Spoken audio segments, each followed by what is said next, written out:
बिस्मिल्लाहिर्रहमानिर्रहीम शुरू अल्लाह के नाम से जो बड़ा मेहरबान निहायत रहम करने वाला है।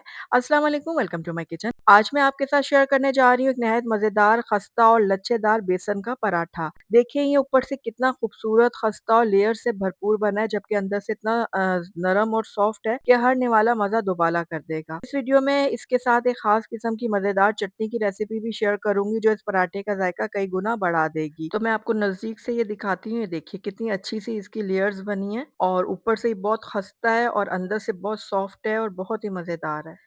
ये पराठा आप नाश्ते, लंच या डिनर किसी भी वक़्त बनाएँ, हर बार सबको बेहद पसंद आएगा। बेसन की वज़ह से मज़ेदार होने के साथ-साथ काफ़ी ग़िज़ाइयत से भी भरपूर है। अच्छा, जो चटनी मैं इस वीडियो में आपको बनाना सिखाऊँगी ना, वो चटनी आपने ज़रूर बनानी है इन पराठों के साथ। आप यकीन जानिए इन पराठों का जो टेस्ट है ना, वो दुगना हो जाएगा। तो आइए बगैर किसी देर के शुरू करते हैं और सीखते हैं ये लाजवाब बेसन का लच्छा पराठा और उसके साथ स्पेशल चटनी की रेसिपी।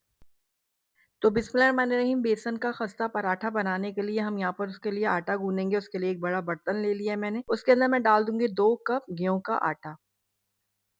उसके बाद इसके अंदर हम ऐड कर देंगे 1 कप बेसन। अब इसके अंदर कुछ मसाले हमने ऐड करने हैं, जिसमें सबसे पहले इसके अंदर मैं डाल दूँगी एक छोटे साइज़ की प्याज़, जिसको मैंने बिल्कुल बारीक चॉप कर लिया था। उसके साथ ही 1 चाय का चम्मच डाल दूँगी लहसुन अदरक का पेस्ट। भुना कुटा हुआ जो मोटा-मोटा कुटा हुआ होता है ना, वो मैंने सूखा धनिया इसके अंदर ऐड किया 1 खाने का चम्मच। 1 चाय का चम्मच मैंने सफ़ेद ज़ीरा ऐड किया साबुत। यहाँ पर अजवाइन जाएगी 1/4 टीस्पून। उसके साथ ही 1.5 टीस्पून ऐड करूँगी मैं कुटी हुई लाल मिर्च, ये आप अपने टेस्ट के अकॉर्डिंग भी डाल सकते हैं।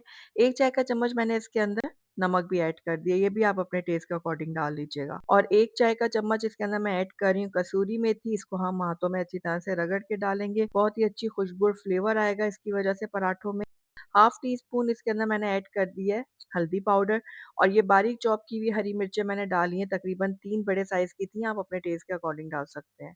थोड़ी-सी मैंने हरे धनिये की पत्तियाँ डाली हैं और कुछ मैंने पुदीने की पत्तियाँ भी डाल दी हैं। अब सारे मसालों को हम पहले आटे के साथ अच्छी तरह से मिक्स करेंगे। आपने फ़ौरन से पानी इसमें ऐड नहीं करना, पहले सारे मसालों को अच्छे से मिक्स करें, ताकि जो हमने इसके अंदर प्याज़ ऐड की है, धनिया पुदीना ऐड किया है, उसका थोड़ा बहुत जो पानी निकलेगा ना, उसके बाद हम इसके अंदर थोड़ा-थोड़ा करके पानी डालेंगे और इसका एक मीडियम हार्ड जो है ना, वो डो तैयार करेंगे। बहुत ज़्यादा आपने सॉफ्ट डो नहीं बनाना, वरना आपके पराठे टूटने लगेंगे और बहुत ज़्यादा सख्त भी नहीं बनाना। बस आप मीडियम हार्ड इसको रखिएगा। तो जिस तरह नॉर्मल रोटियाँ आप बनाते हैं ना, उससे थोड़ा-सा आपने इसको सख्त रखना है। तो यहाँ पर देखिए सारे आटे को मैंने अच्छे से इकट्ठा कर लिया है। बस अब इस टाइम पे आकर इसके अंदर 1.5 से 2 टेबलस्पून जो है ना हम ऑयल ऐड करेंगे और उसके बाद जो है इसको अच्छी तरह से जो है ना हम गूँध लेंगे। इतना गूँनेंगे जो हमने ऑयल डाला है ना वो आटे में अच्छी तरह से जो है ना मिक्स हो जाए। तो ऑयल डालने के बाद मैंने 1.5 से 2 मिनट के लिए मज़ीद इसको जो है ना अच्छे से गूँध लिया है और ये हमारी जो डो है बिल्कुल रेडी हो गई है। तो बस थोड़ा-सा इसके ऊपर ऑयल का हाथ लगाएँ, उसके बाद इसको आप कवर करें और तकरीबन 15 से 20 मिनट के लिए ना इसको आप रेस्ट के लिए छोड़ दें। तब तक हम यहाँ पर एक ज़बरदस्त सी चटनी तैयार करेंगे, उसके लिए मैंने 2 मीडियम साइज़ के टमाटर बिल्कुल लिए हैं, छोटे साइज़ की मैंने प्याज़ ली थी, 4-5 मैंने ये सूखी वाली लाल मिर्च ली है, 2 मैंने हरी मिर्च ली है, 4-5 जवे मैंने लहसुन के ले लिए हैं। अच्छा, अब यहाँ पर हरी मिर्चें और लाल मिर्चें हैं ना, इनको आप अपने हिसाब से एडजस्ट कर सकते हैं। अच्छा, अब इन सारे मसालों को हमने अच्छी तरह से ना ग्राइंड कर लेना है। तो पहले मैंने इसके अंदर प्याज़ और टमाटर ऐड कर दिए हैं, उसके बाद मैं ये लहसुन डाल दूँगी। अब ये जो हरी मिर्चें और लाल मिर्चें ना, इनको मैं काट के इसके अंदर ऐड करूँगी ताकि ग्राइंड करने में ना आसानी हो।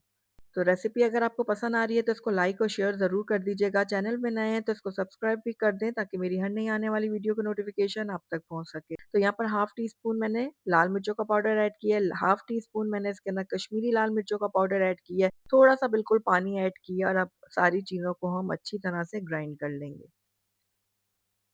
तो यहाँ पर देखिए सारी चीज़ें बहुत अच्छी तरह से हमने पीस ली हैं। तो चलिए अब हम नेक्स्ट स्टेप की तरफ चलते हैं। तो दूसरी तरफ मैंने यहाँ पर एक पैन ले लिया और इसके अंदर 2 टेबलस्पून हम ऐड कर देंगे कुकिंग ऑयल। आप चाहें तो इसकी जगह जो है ना मस्टर्ड ऑयल भी ऐड कर सकते हैं। क्वार्टर टी स्पून इसके अंदर मैंने साबित सफ़ेद ज़ीरा भी ऐड कर दिया, इसको हल्का-सा क्रैकल करेंगे। उसके बाद जो हमने यहाँ पर चटनी पीस के रखी थी ना, वो सारी की सारी इसके अंदर डाल देते हैं। फ्लेम को पहले आप लो कर दीजिएगा, उसके बाद डालिएगा वरना बहुत ज़्यादा छींटें उड़ेंगी। अब इसको हमने अच्छी तरह से पकाना है, साथ ही मैं इसके अंदर थोड़ा-सा पानी भी ऐड कर देती हूँ। तो जिस जग में मैंने ये चटनी पीसी थी ना, उसमें मैंने थोड़ा-सा पानी ऐड किया है, वो खंगाल भी डाल देंगे ताकि ये जग भी अच्छे से साफ़ हो जाए। तो बस अब इसको भी हम अच्छे से मिक्स करेंगे। अब इस चटनी को हमने अच्छी तरह से पकाना है ताकि इसमें जितने भी मसाले वगैरह हमने डाले हैं ना, वो अच्छी तरह से कुक हो जाएँ और चटनी हमारी अच्छे से ड्राई हो जाए। तो बस अब इसको हम कवर करते हैं और लो फ्लेम में इसको तब तक पकाएँगे जब तक चटनी अच्छी तरह से पक नहीं जाती। दरमियान में मैं इसको चेक भी करती रहूँगी। तो यहाँ पर देखिए तकरीबन 5 से 6 मिनट हो गए चटनी को लो फ्लेम में पकते हुए। आप देख रहे हैं पानी अच्छे से ड्राई हो गया है, ऑयल सेपरेट हो गया है। बस अब थोड़ी-सी फ्लेम को मैंने हाई कर दिया और हाई फ्लेम में हम इसको थोड़ा-सा भून लेते हैं, ताकि थोड़ा बहुत इसमें पानी है भी, वो भी ड्राई हो जाए। तो यहाँ पर देखिए 1 मिनट के लिए मैंने मज़ीद इसको भून लिया था और ये चटनी बहुत ही ज़बरदस्त सी रेडी हुई है। तो आप हर टाइप के पराठों के साथ इस चटनी को सर्व कर सकते हैं। तो नज़दीक से आपको मैं चेक करवाती हूँ, ये देखिए कितनी ज़बरदस्त लग रही है। इसको अब मैं एक बाउल में निकालती हूँ, चलते हैं हम नेक्स्ट स्टेप की तरफ। तो दूसरी तरफ हमारी जो डो है ना, ये भी अच्छी तरह से रेडी हो गई है। ये देखिए बहुत ज़बरदस्त सी सेट हुई है। तो बस 1-2 पंच मैं इसके ऊपर और मार देती हूँ ताकि ये और मज़ीद अच्छे से सेट हो जाए। ये देखिए इस तरह से। तो हमारे ये जो पराठे हैं ना, बेसन के पराठे बनने के लिए बिल्कुल तैयार है। अब इनके हमने पेड़े तैयार करने हैं। तो उसके लिए जिस हिसाब से आपने पराठे का साइज़ बनाना है, उस हिसाब से ही इसकी डो लें और इसके आप पेड़े रेडी कर लें। तो पहले मैं सारे पेड़े जो है ना वो तैयार करूँगी, उसके बाद हमने इसके लच्छे वाले पेड़े भी तैयार करने हैं। तो उसके लिए पहले हम सिंपल पेड़ा रेडी करेंगे इस तरह से। तो जितना मैंने आटा गूँधा था ना उसके हिसाब से मैंने यहाँ पर 6 पेड़े रेडी कर लिए हैं। अगर आप बड़े साइज़ के बनाना चाहते हैं या छोटे साइज़ के बनाना चाहते हैं, ये आपकी मर्ज़ी है। तो एक पेड़ा हम लेंगे, इसके ऊपर मैंने थोड़ा-सा आटा लगा लिया था, खुश्क आटा। उसके बाद किनारों से हम इस तरह से इसको बढ़ा लेंगे और थोड़ा-सा आटा मैंने और डाला है, अब इसको हमने बेल लेना है। तो जिस तरह से सिंपल रोटी हम बेलते हैं ना, वैसे ही हम इसको बेलते हैं, इस तरह से। जैसे ये रोटी हम बेल लेंगे ना, इसके ऊपर हम डाल देंगे देसी घी। अच्छा, अब यहाँ पर आप बनास्पति घी भी डाल सकते हैं, ऑयल भी डाल सकते हैं, ये आपकी मर्ज़ी है। लेकिन मैं यहाँ पर देसी घी का इस्तेमाल करूँगी क्योंकि देसी घी में पराठे ज़्यादा टेस्टी बनेंगे। तो यहाँ पर 1 टीस्पून जो है ना मैंने देसी घी डाला है और इसको अच्छी तरह से हम स्प्रेड करेंगे। अच्छा, अब इसके ऊपर मैं थोड़ा-सा सूखा आटा जो है ना वो स्प्रिंकल कर दूँगी। अब यहाँ पर चूँकि हम लच्छा पराठा बना रहे हैं, उसके लिए हमें इसकी ना पतली-पतली स्ट्रिप्स काटनी पड़ेंगी। तो उसके लिए आपके पास 3 ऑप्शन है, आप या तो तेज़ छुरी का इस्तेमाल कर सकते हैं, जिससे आप इस तरह इसको पतला-पतला, लंबा-लंबा काट लें, या इसके अलावा आप जो है पिज़्ज़ा कटर का इस्तेमाल कर सकते हैं, उसकी मदद से इस तरह पतली-पतली इसकी स्ट्रिप्स काट लें। मेरे पास ये कटर है पराठे के लिए, तो ये मैं इस्तेमाल करूँगी, इससे काम ज़्यादा आसान हो जाएगा। फटाफट से हम इसकी स्ट्रिप्स जो है ना वो कट कर लेंगे। तो यहाँ पर देखिए पतली-पतली स्ट्रिप्स मैंने इस कटर की मदद से जो है ना वो काट ली हैं। अब आपने एक साइड से इसको पकड़ना है और इसको इस तरह से इकट्ठा करता जाना है। तो जो ये लेयर्स वाली जगह है ना, इसको आपने ऊपर ही रखना है, इस तरह से। थोड़ा-सा हल्का-हल्का सा इसको आप स्ट्रेच करें, ज़्यादा नहीं करिएगा वरना ये टूट जाएगा। अब इसको इस तरह से घुमाते हुए आप पेड़े की शक्ल दे दें, इस तरह से। तो आप यहाँ पर चेक करें कितनी ज़बरदस्त सी हमारी ये पेड़े की जो लेयर्स हैं वो रेडी हुई हैं। मैं आपको नज़दीक से भी दिखाती हूँ। ये देखिए। तो बस बाकी के पेड़े भी हम इसी तरह से तैयार कर लेंगे। तो यहाँ पर हमने सारे पेड़े अच्छे से तैयार कर लिए हैं, अब इनके हमने पराठे बनाने हैं। तो एक मैं पेड़ा लूँगी, उसके ऊपर मैंने थोड़ा-सा खुश्क आटा लगा दिया था। किनारे से हम इसको अच्छी तरह से बढ़ा लेंगे, इस तरह से ताकि बेलने में आसानी हो, और उसके ऊपर थोड़ा-सा आटा मैंने और लगाया है। अब इसको हल्के हाथों से हम बेल लेंगे, ताकि जो ये लेयर्स हैं ना इसके ऊपर की खराब ना हो, इस तरह से।